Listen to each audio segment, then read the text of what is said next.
You see, these days, love stories are either too fast or too loud. But the one I'm about to tell you, it happened quietly, like the early harmattan breeze that rolls in before dawn. It happened in our village, Kagara, nestled between the rocky hills of Niger State, not far from the Kaduna River. I remember every detail, for I watched it unfold like a pot taking shape under a skilled hand. It started with Hauwa, the potter's daughter. Her father, Alhaji Musa Kamkani, was not just any potter, he was the finest in the region. People from as far as Kontagara and Zongoro came to buy his water pots, clay stoves, and decorative calabashes. Hauwa, his only daughter, was the heart of his workshop. She had fingers that could turn dust into beauty. But more than her skill, it was her character that made people speak her name with respect.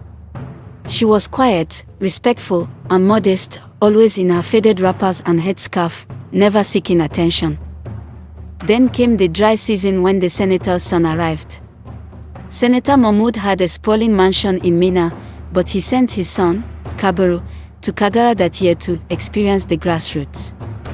You know how politicians are, they want their children to mingle with the common folk before elections. Kabiru came with airs at first, dressed in jeans and sunglasses, thinking himself better than us. But city pride doesn't last long in a village like ours. The moment he was asked to fetch water with the other boys or attend Friday prayers without his driver, the village began to humble him. It was on a Thursday afternoon that Kabiru first noticed Hauwa. She was shaping a tall clay pot in front of her father's workshop under the shade tree, her arms smeared with brown clay. I was passing by and saw him stop, confused, as if he had seen something that didn't match his understanding of the world. He asked me, "Malam, who is she?" I chuckled.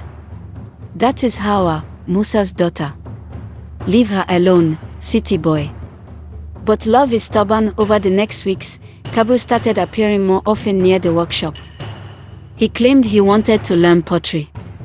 We all knew that was a lie. His hands trembled even when touching wet clay, but Hauwa taught him patiently. She never let herself be carried away. When he brought her sweet bread from the city, she refused.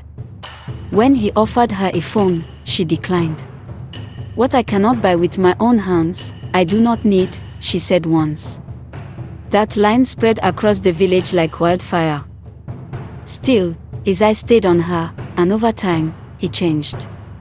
He began helping her father carry firewood, fetching water from the stream, and eating from the same bowls as the apprentices. And slowly, we saw him becoming one of us. One evening, during the dry season festival, when the villagers gathered under the moonlight for drumming and storytelling, Kabiru stood up before the elders and made a bold announcement. "I wish to marry Hauwa, daughter of Alhaji Musa." The silence that followed could have cut through granite. Alhaji Musa looked at Kabiru for a long time. Then he said, "You are the son of a senator. My daughter grinds millet with her hands and sleeps on a mat. Are you ready to live her life?" Kabiru nodded.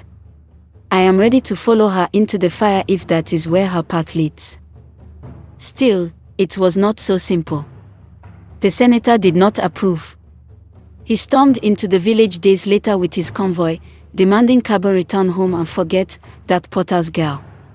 I was there at the meeting with the elders. He called the match a disgrace to his name.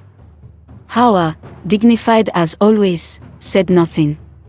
She stood beside her father, eyes lowered, but Kabiru, to everyone's surprise, said, "Then I will no longer be the son of a senator. I will be the husband of Hauwa, and that is enough."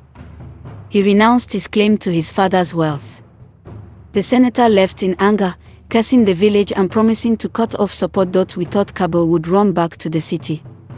But no, he stayed. He took up work in the fields, learned the language, and lived in a rented mud house behind the mosque. And Hauwa? She began to look at him not as a stranger, but as someone who had earned his place. Months later, they were married. The wedding was not lavish. There was no gold, no camera crew. But the whole village danced. The potters painted the market square in vibrant colors. We slaughtered goats and pounded yam until our hands were sore. Now, many years have passed. Kabiru and Hauwa have 2 children. They run a pottery school for youths from both the city and the village. Even the senator, now older and softer, visits from time to time, especially when he's sick and wants Hauwa's Kunan Zaki. If you ask me what love is, I will not quote you a book or recite a poem. I will tell you about the potter's daughter and the senator's son, about how dignity, patience, and humility shaped a life more beautiful than any pot.